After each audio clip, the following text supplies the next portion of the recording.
Alors, je suis revenu dans les années 90 et je viens de me taper 2 heures de Power Rangers.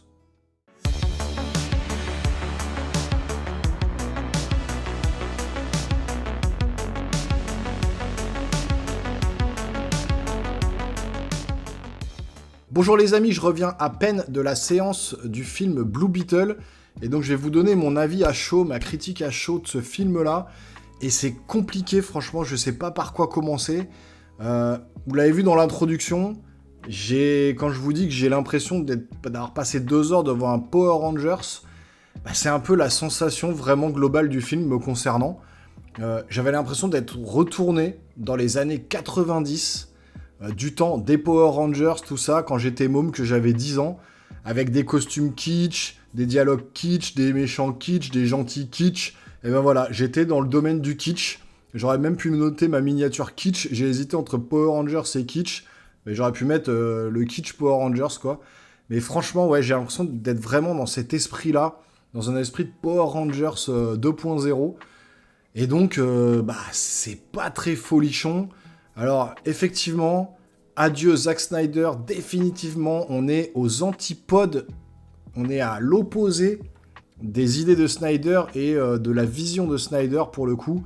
La vision de Snyder, qui était quand même assez dark, avec des personnages ultra badass, avec des méchants à la Darkseid, qui envoyaient du pâté, où vraiment on avait des enjeux colossaux, où on était vraiment dans l'esprit assez sombre des DC Comics, chose que j'adhère particulièrement.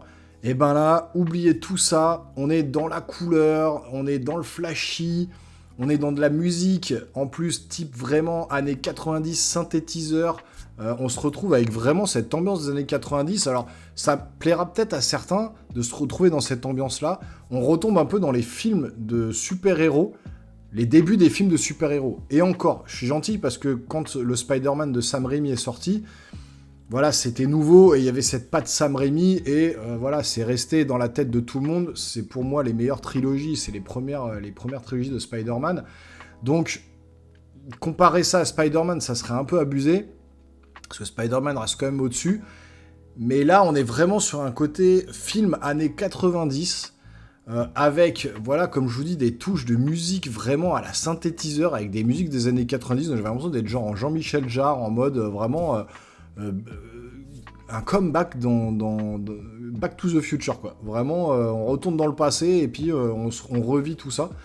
Et même sur les costumes, sur la façon de jouer des personnages et tout ça, tout est surjoué, tout est exacerbé, tout est ultra coloré, tout est ultra gentil, il n'y a pas de violence, c'est pour toute la famille, c'est le super-héros voilà, une origin story de super-héros.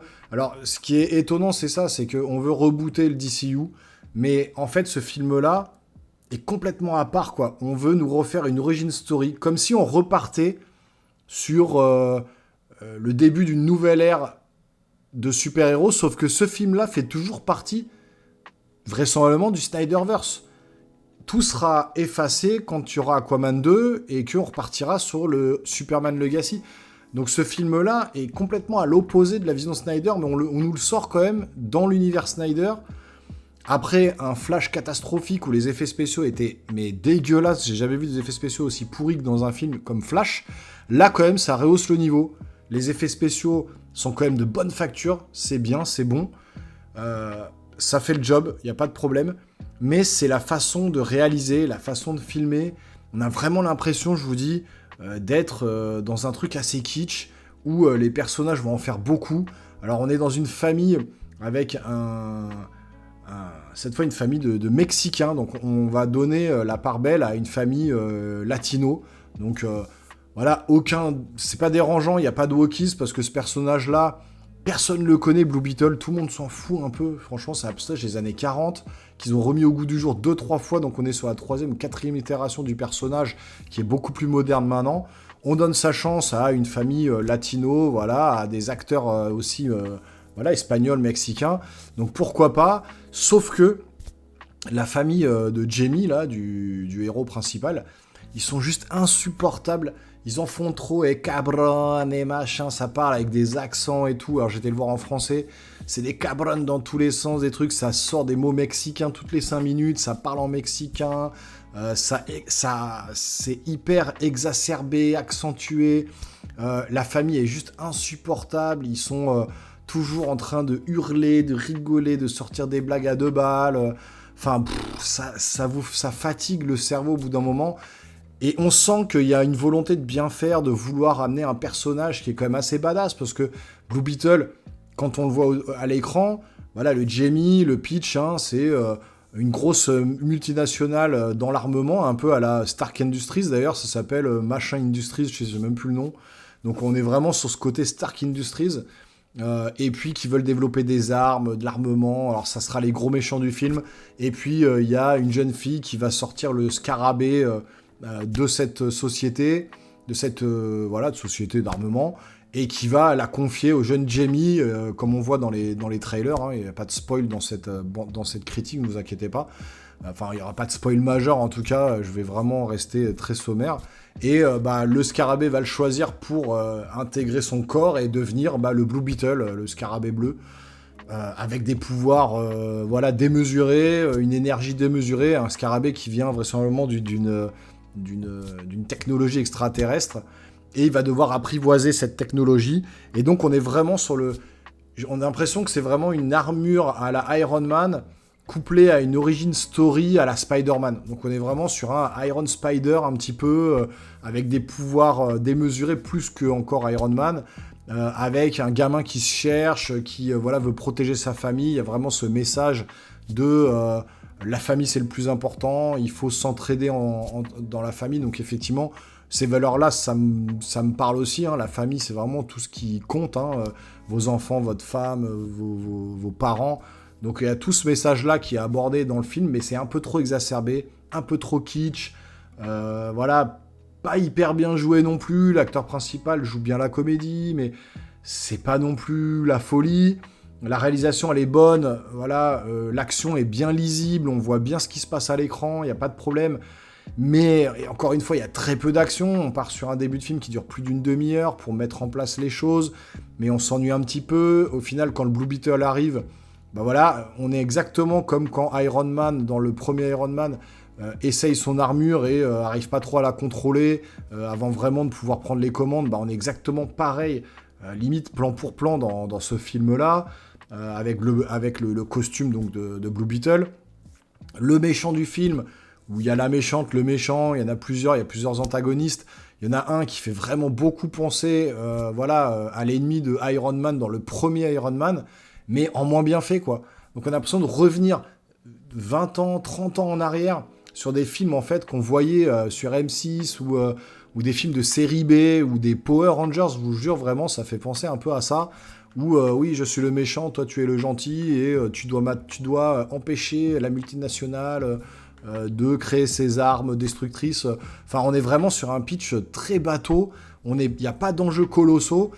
Quand on sort des Marvel avec des Thanos, quand on sort des Justice League avec des Darkseid, où il y a un danger planétaire, cosmique, galactique, où on est vraiment parti très loin, et qu'on retombe dans un espèce de mini-film comme ça, où il y a un mec qui obtient des pouvoirs et qui doit combattre un autre humain méchant qui veut vendre des armes, on a l'impression de revenir vraiment 20 ou 30 ans en arrière, quoi.